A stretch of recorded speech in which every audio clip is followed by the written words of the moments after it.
Buenos días. Ya sé que tengo una voz un poquito rara, ¿verdad? Es que estoy resfriado, pero tengo el corazón encendido y con muchas ganas de compartir la palabra y de podernos ver estos días. Gracias por la oportunidad. Una hermana nos recordaba que hacía 3 años que estuvimos aquí. A mí me parecía que hacía más, pero 3 años. Y veo caras nuevas, aunque identifico hermanos de otros lugares, pero ¿de lavadores cuántos son de lavadores? Ah, muy bien. A la mayoría sí os conozco, pero no a todos. Pues muy bien, hermanos. Tenemos una cosa en común, bueno, varias, aparte del Señor. Y es que el día 8 de diciembre, también en San Sebastián, celebramos nuestro aniversario. Claro, no estaremos mi esposa y yo allí, pero cada 5 años tenemos un acto especial. No llevamos 58 años, sino que llevamos 42. Así que nos lleváis una ventaja considerable. Y bueno, el Señor es bueno y el Señor está cerca. Amén. Muy bien, pues los temas que quiero compartir estos días, los ancianos o el anciano Pablo me dio la libertad para escoger. Y entonces me puse delante del Señor y le pregunté qué es lo que Él quiere que yo comparta. Y lo que hoy quiero compartir, o estos días, tiene que ver también... Para ti o para mí. Gracias. Tiene que ver también con una necesidad general en el pueblo de Dios. Con respecto a la iglesia en Lavadores, lógicamente no conozco el fondo de la situación.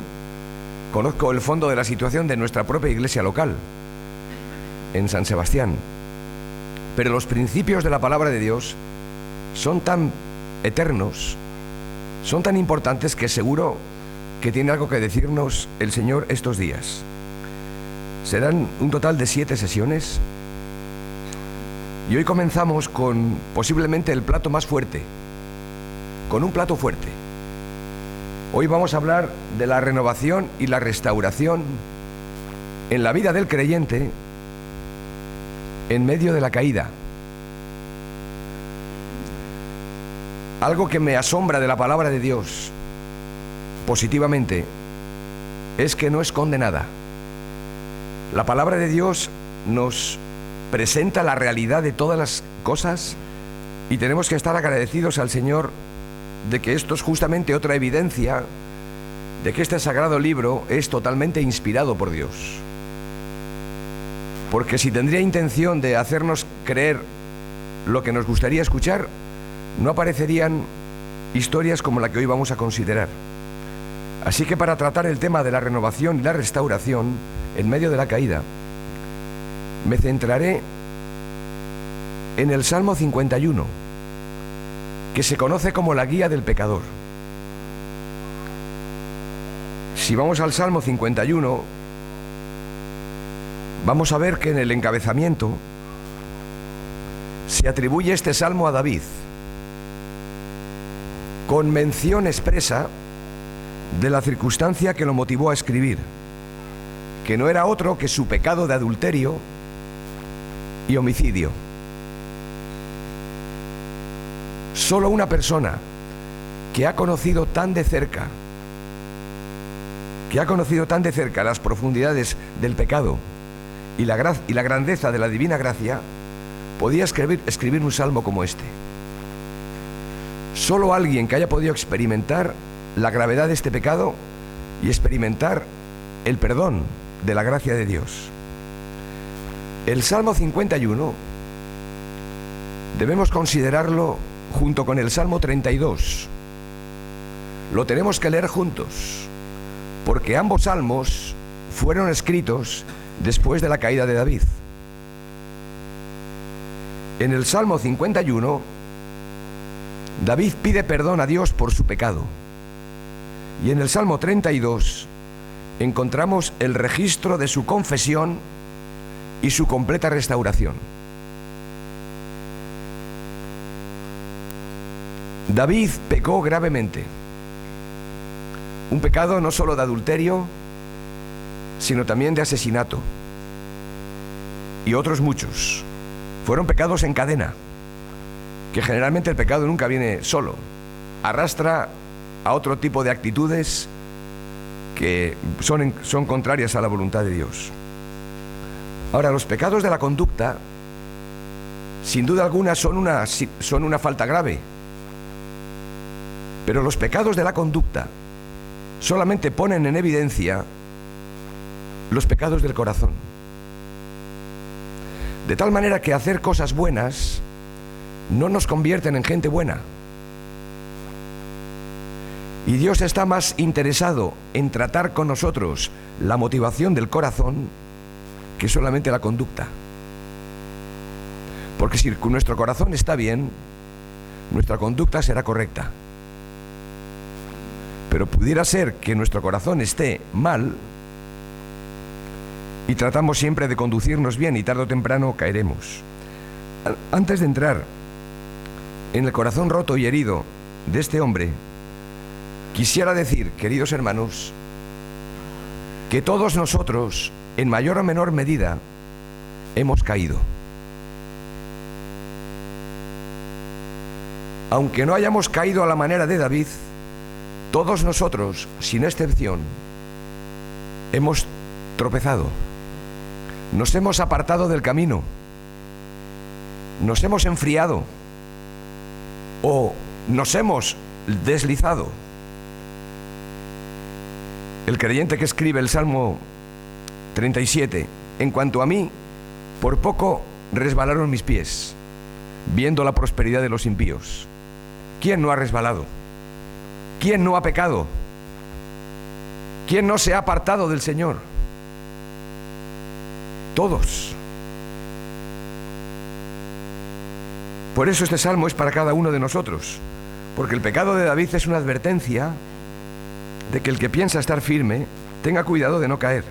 1 Corintios 10, 12. Así que en esta mañana vamos a considerar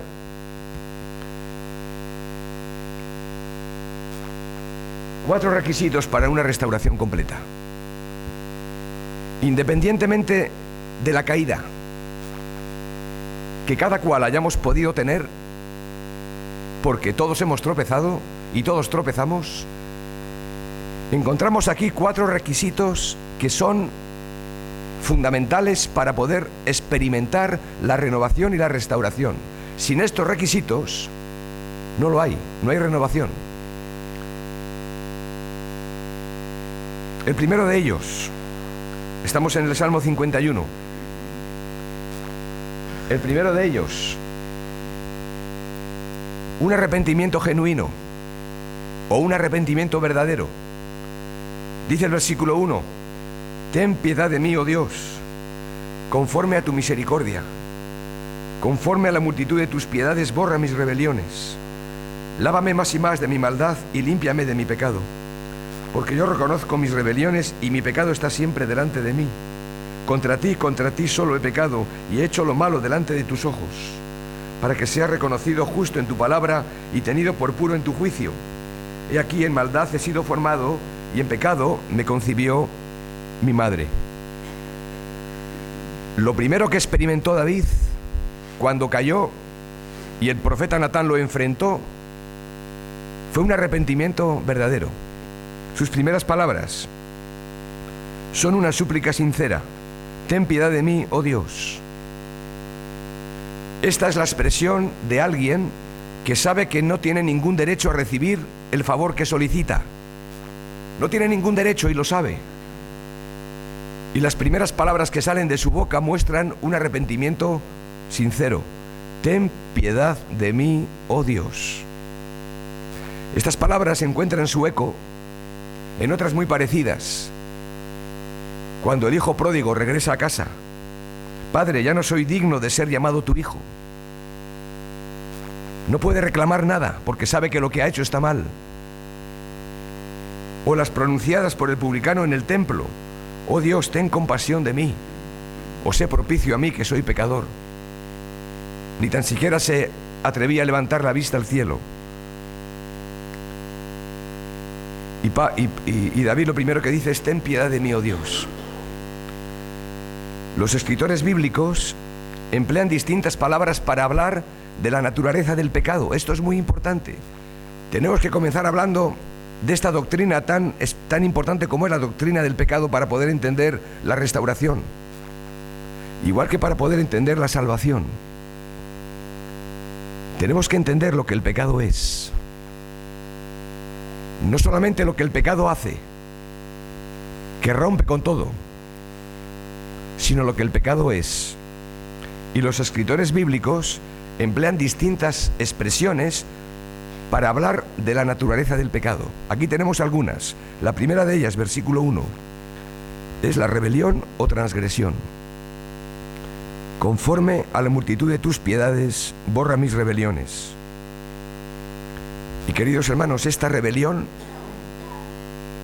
es más que una simple infracción de la ley. Esta rebelión es un desafío a su señorío y soberanía, donde la autoridad de Dios es cuestionada y su verdad es desplazada. El segundo término es la palabra maldad, versículo 2. Lávame más y más de mi maldad. Y esto nos da la idea de algo sucio y manchado. El pecado tiene una acción muy poderosa y penetrante. Lo sabemos. No es una mancha superficial que podamos borrar fácilmente.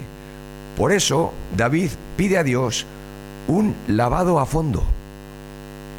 La tercera expresión es la más conocida y tiene que ver con errar el blanco. Versículos 3 y 4.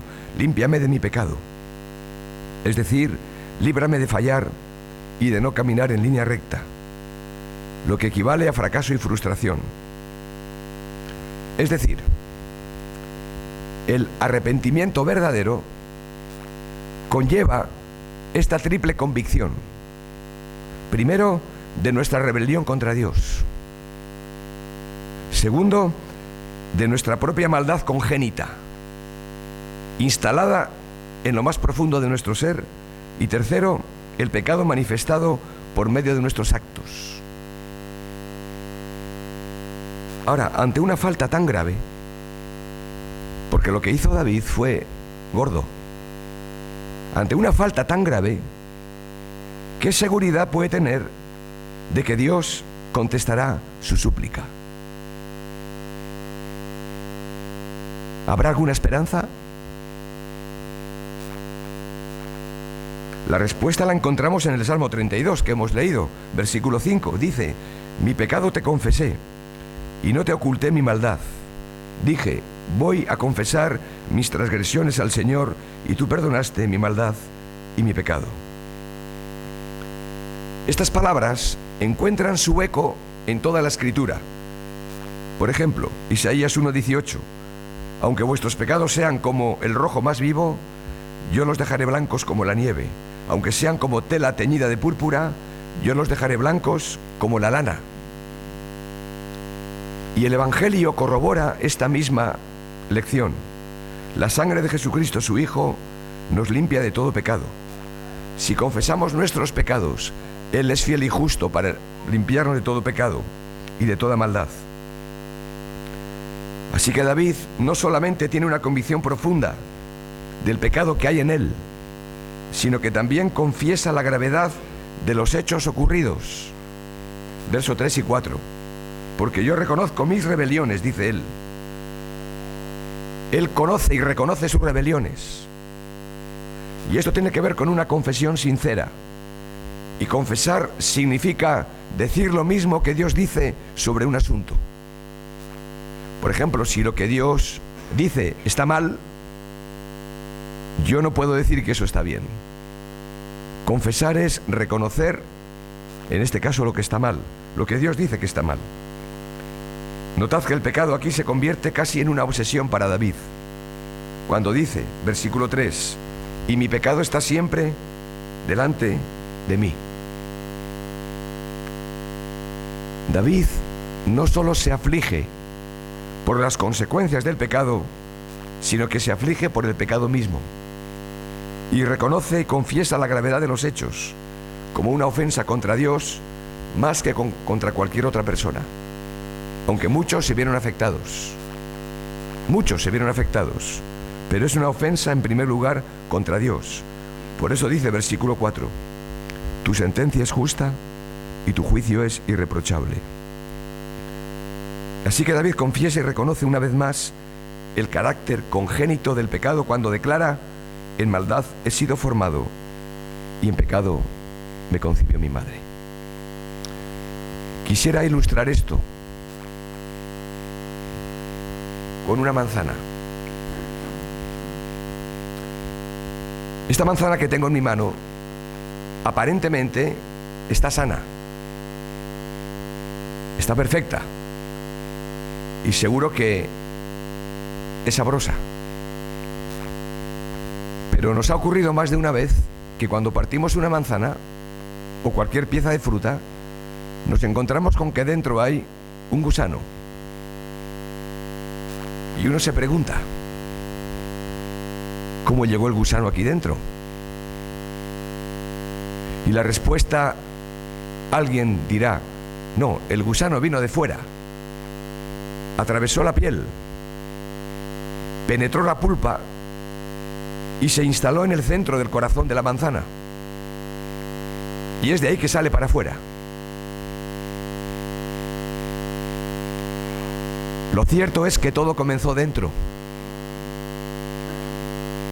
El huevo fue depositado en la flor. Y el gusano nació y creció en el centro del corazón de la manzana. ¿Qué dice el Señor Jesucristo? Que es de dentro, del corazón de los hombres, que salen los malos pensamientos, las fornicaciones, los adulterios y toda clase de pecados. De dentro salen y contaminan al hombre. Y con el pecado pasa igual. No tiene que ver tanto con los actos malos y pecaminosos que hacemos, sino con la raíz que hay en nuestro corazón, que tenemos que aprender a reconocer y a identificar para poder experimentar esta restauración. Ahora quiero decir, para terminar este primer punto, que el arrepentimiento no es un paso negativo. No. El arrepentimiento es un paso correctivo. Y el arrepentimiento es la señal más clara para que Cristo sea formado en nosotros. No solamente tienen que arrepentirse aquellos que no conocen a Cristo cuando escuchan el Evangelio. Nos tenemos que arrepentir también nosotros, porque nos hemos deslizado, porque nos hemos alejado del centro de la voluntad de Dios. Y es el arrepentimiento, la vuelta permanente a Dios, la señal más clara para que Cristo sea formado en nosotros. Así pues, un arrepentimiento verdadero. En segundo lugar, una petición urgente. Versículos 6 al 9 nos enseña. Versículo 6: he aquí, tú amas la verdad en lo íntimo y en lo secreto me has hecho comprender sabiduría. Purifícame con hisopo y seré limpio, lávame y seré más blanco que la nieve. Hazme oír gozo y alegría y se recrearán los huesos que has abatido. Esconde tu rostro de mis pecados y borra todas mis maldades. O sea que la culpa, o mejor dicho, el pecado, no es solamente la culpa que tiene que ser perdonada, es la mancha que tiene que ser limpiada. No solo el perdón, es la limpieza y la restauración también. No se trata aquí de una petición para corregir nuestros defectos. No se trata aquí de una oración para decirle a Dios a ver si soy mejor, sino de un cambio radical y de una limpieza total para corregir el corazón y el rumbo de nuestra vida. David pide ser purificado, lavado y limpiado, versículo 7, recordando la imagen del leproso, que es curado de su lepra, según Levítico 14. Y lo que David está diciendo es que siente en su corazón lo que el leproso siente con su lepra. Como Dios no haga algo, él no puede hacer nada. Porque el pecado invade nuestro corazón como la lepra invade al leproso. El leproso anhela ser sanado, limpiado, restaurado y enviado de nuevo a la comunidad y restaurado completamente. Y esto es lo que pide David para él, porque ha roto todas sus relaciones y sobre todo ha roto su comunión con Dios. Y esta acción sanadora solamente la puede hacer Dios. Y simbolizaba una limpieza hecha posible por la sangre derramada, y la ceremonia del leproso anticipaba la sangre de Cristo derramada en la cruz. A la petición del perdón y purificación añade otra súplica más, verso 8. Hazme oír gozo y alegría, y se recrearán los huesos que has abatido. David, el cantor de Israel, dejó de cantar, dejó de sonreír, dejó de disfrutar, y le pide al Señor que le haga oír gozo y alegría, y que se recreen los huesos que por causa del pecado han sido abatidos. El pecado tiene unas consecuencias devastadoras, no solamente en el orden moral y espiritual, sino también en el orden físico y mental. La situación creada por el sentimiento de culpa se ve claramente en el Salmo 32 que hemos leído antes, versículos 3 y 4, que dice: mientras guardé silencio, mis huesos se fueron consumiendo por mi gemir todo el día. Mi fuerza se fue debilitando como el calor del verano, porque de día y de noche tu mano pesaba sobre mí.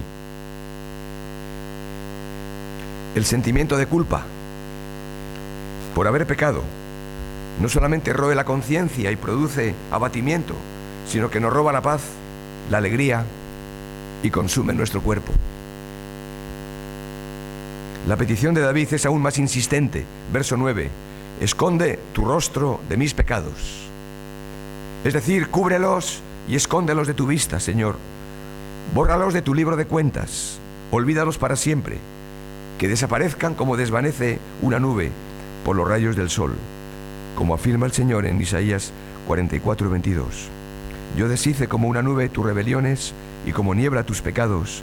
Vuélvete a mí, porque yo te redimí. Un arrepentimiento genuino que reconoce nuestra rebelión contra Dios, que reconoce el poder innato del pecado en nuestras vidas y que también reconoce el mal que hemos hecho. Una petición urgente. En tercer lugar, una transformación interna. Versos 10 al 13. Crea en mí, oh Dios, un corazón limpio y renueva un espíritu recto dentro de mí. No me eches de delante de ti y no quites de mí tu Santo Espíritu. Vuélveme el gozo de tu salvación y espíritu noble me sustente. Entonces enseñaré a los transgresores tus caminos y los pecadores se convertirán a ti. David sabe que necesita, como necesitamos nosotros, una acción poderosa en el corazón que neutralice el poder del pecado. Ya no solamente hablamos de perdón. Cuando David se arrepintió fue perdonado, pero cómo es neutralizado y frenado el poder del pecado. Esta acción solamente la puede producir el Espíritu Santo. Por eso David dice, suplica: crea en mí, oh Dios, un corazón recto o limpio y renueva un espíritu recto dentro de mí. ¿Saben qué necesita David en este momento de su vida? Que ha caído. Lo mismo que necesitamos tú y yo. Un trasplante de corazón. Un milagro. Sí, un trasplante de corazón, un milagro, pues solo de un corazón limpio puede brotar un comportamiento digno. Nosotros no podemos combatir en nuestras propias fuerzas la corrupción que hay en nuestro interior, ¿verdad que no? No podemos combatir nosotros en nuestras fuerzas. Lo que necesitamos es más que una simple obra de reparación. es una regeneración moral y espiritual. No solo necesitamos ser limpiados de nuestros actos pecaminosos, sino del dominio del pecado. Y esta transformación interior implica un nuevo acto creador de Dios en la vida del creyente. Dice el salmista: crea en mí, oh Dios, un corazón limpio. Y el verbo crear aquí es el término bará que aparece en Génesis capítulo 1 para indicar la acción de Dios en la creación. Pues solo el poder del Espíritu, que puso orden en una tierra desordenada, puede poner orden en una vida arruinada. Solo el Dios que hizo resplandecer la luz y disipar las tinieblas cuando creó el universo puede iluminar la mente oscurecida mediante el conocimiento de su gloria. Y lo que David está pidiendo es una transformación interior que le permita perseverar en una vida de rectitud.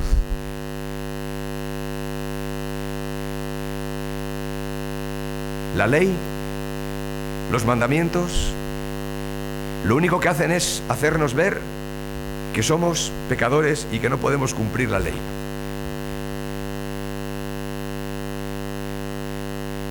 Y que por muy buenos que queramos ser y por muy bien que queramos hacer las cosas en nuestras fuerzas, siempre vamos a fracasar. Necesitamos ese poder de Dios en nuestro corazón para que nos permita vivir una vida de rectitud. No que no seamos pecadores, no que el pecado no anida en mí, porque siempre anida en mí, tiene una fuerza tremenda, pero solamente puede ser contenido por la obra del Espíritu Santo, por medio de lo que Cristo hizo en la cruz. David es consciente de todo lo que está en juego si esto no sucede, porque dice: no me eches de delante de ti y no quites de mí tu Santo Espíritu. Versículos 11 y 12. David tenía el recuerdo de la experiencia de Saúl, que acabó siendo rechazado por su continua desobediencia. Y David pide también que le sea devuelto el gozo de la salvación, esperando servir de nuevo a su Señor con poder y renovadas fuerzas. Crea en mí, oh Dios, un corazón limpio. ¿Por qué no se lo dices al Señor ahí en tu corazón? ¿Por qué no dices al Señor: Señor, crea en mí un corazón limpio y renueva un espíritu recto dentro de mí? Estas palabras en el Salmo encuentran su eco también en Romanos capítulo 12, versículo 2. No os conforméis a este siglo, sino transformaos por medio de la renovación de vuestro entendimiento. Cuando David dice que crea en mí, oh Dios, un corazón limpio, está diciendo que él no puede hacer nada, pero que algo nuevo tiene que ser hecho en él. Algo nuevo tiene que ser hecho en nosotros. Y el creyente debe transformarse a partir de lo que tiene dentro, que es el Espíritu Santo y la nueva vida en Cristo. Tenemos todos los recursos de su gracia, hermanos, para poder vivir vidas no perfectas, pero sí vidas agradables al Señor y vidas santas. Tenemos todos los recursos de su gracia. Cristo hizo todo por nosotros, a nuestro favor. Y el Espíritu Santo aplica esa obra de Cristo en nuestros corazones cada día. Y el creyente debe transformarse a partir, como digo, de lo que tiene dentro. El Espíritu Santo, su nueva vida en Cristo, y el medio para producir esta metamorfosis. Porque esto es metamorfosis. Cuando la oruga se convierte en una preciosa mariposa. Transformaos es el término metamorfosis aquí en Romanos. Y el medio para conseguir este cambio, que nuestra mente sea más como la mente de Cristo. Y el medio para conseguir esto es la palabra de Dios y el Espíritu Santo. La palabra de Dios y el Espíritu Santo.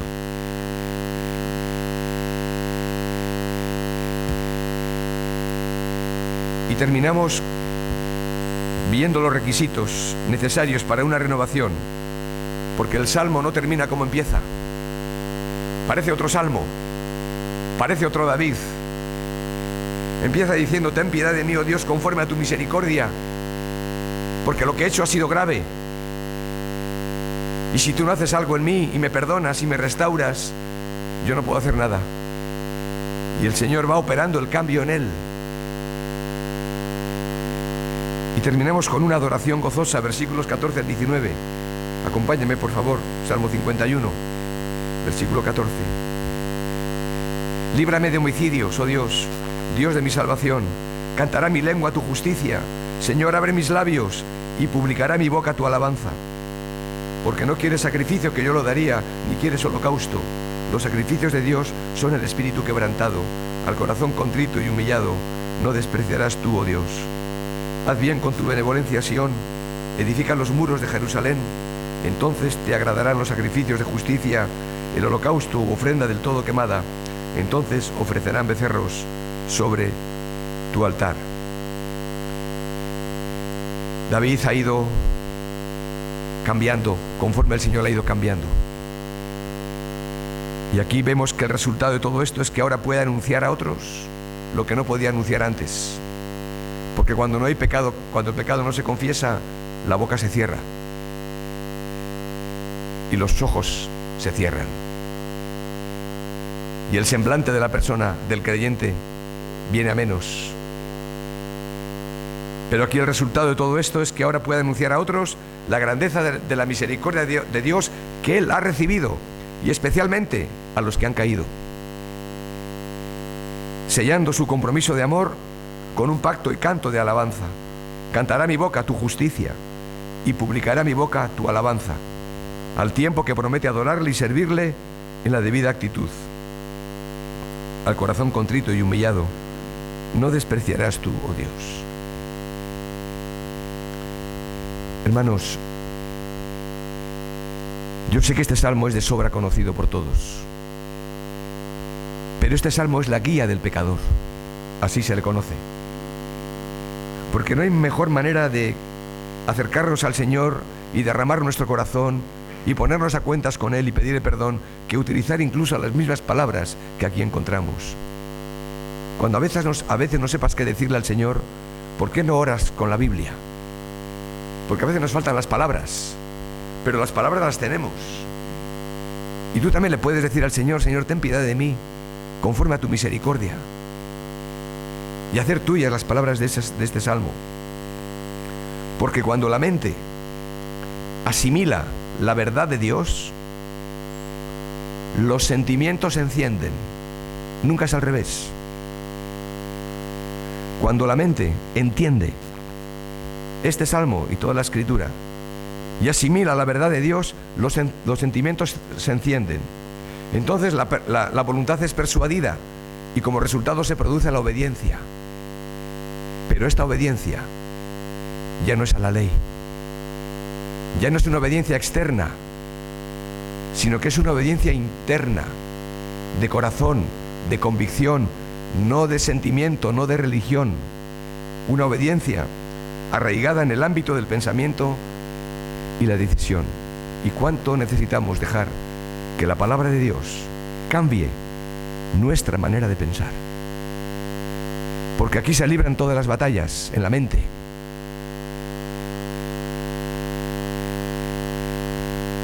Y convertir la obediencia externa en obediencia interna, que te hace ser el mismo, estés solo o acompañado. Eso es integridad. No importa que te estén mirando o no, eres la misma persona, porque sabes en quién has creído y sé en quién he creído. Por lo tanto, ¿qué vamos a hacer con nuestro pecado? Con el pecado que todos tenemos dentro y manifestado a través de nuestros actos.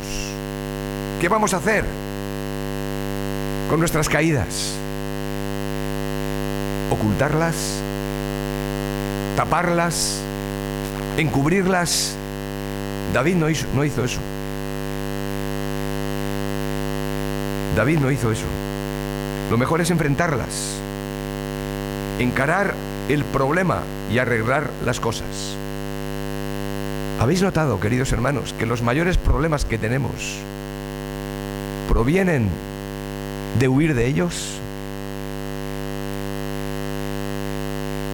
En lugar de enfrentarlos, escapamos. Y en lugar de presentarnos delante de Dios y decirle: Señor, aquí estoy tal cual soy, pues no lo hacemos tan regularmente.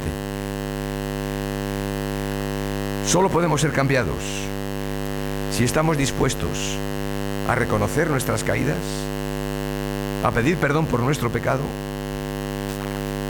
y decir como David: ahora haz bien con tu benevolencia a mi pueblo, a Sión, edifica los muros de mi casa y de mi iglesia, entonces te agradarán los sacrificios de justicia. Y la palabra de Dios, como dije al principio, no esconde nada, expone el pecado con toda su crudeza y sus fatídicas consecuencias, pero al mismo tiempo señala el remedio que brota de la gracia redentora de Dios por medio de Cristo. Una gracia que perdona, que limpia, que renueva y que restaura, porque allí donde abunda el pecado, sobreabunda su gracia. Habrá alguna persona aquí que igual no se perdona, o alguien no le perdona el mal que ha cometido. Pues que sepas que si vienes a Cristo Jesús en arrepentimiento genuino, en oración sincera, Él te perdona y Él te levanta. Y tenemos que aprender de nuestro amado Salvador. Y tenemos que aprender de Él. Queridos hermanos, es imposible encontrarnos con el Señor de la gloria y no entristecernos por causa de nuestro pecado. Y a la vez desear confesarlo. De ahí la necesidad de volver a la cruz de Cristo. Porque solo la cruz revela la gravedad de nuestro pecado y la maldad de nuestro corazón. Solo delante de la cruz nos vemos obligados a reconocer que no hay justo, ni aun uno, porque todos hemos caído. Así que necesitamos volvernos a Cristo. ¿No es cierto? Pero sobre todo necesitamos que Él venga sobre nosotros.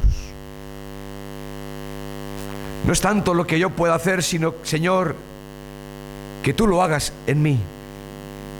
Que tú cambies mi manera de pensar, mi manera de proceder, porque hay una raíz de maldad en mi corazón.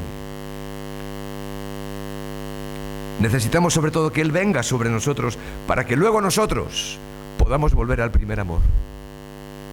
Podamos volver a las primeras obras, al señorío de Cristo, a la supremacía de la palabra de Dios y al poder y plenitud del Espíritu Santo. Voy a invitarte a que inclines tu rostro y cierres tus ojos. Quiero hacer una oración de confesión y después quiero terminar con una oración de bendición para cada uno de nosotros. Y quizás tú en tu corazón puedas hacer tuyas estas mismas palabras. Padre amado, perdóname y perdona mi pecado, el pecado que hay en mí. También perdóname por las veces que he desobedecido a tu voz y he contristado al Espíritu Santo. Perdóname, Señor, por las veces que he pensado que soy mejor que los demás. Perdona también mi ingratitud. Perdona mi rebeldía. Las veces que he discutido tu autoridad y he desplazado tu verdad. Perdóname, Padre, por mi infidelidad tantas veces, porque yo también he caído dándote la espalda y haciendo mi propia voluntad. Pero Padre, pido tu bendición también. Bendíceme, Señor, bendícenos, pero no solo con la comodidad, sino con amor y fidelidad a ti.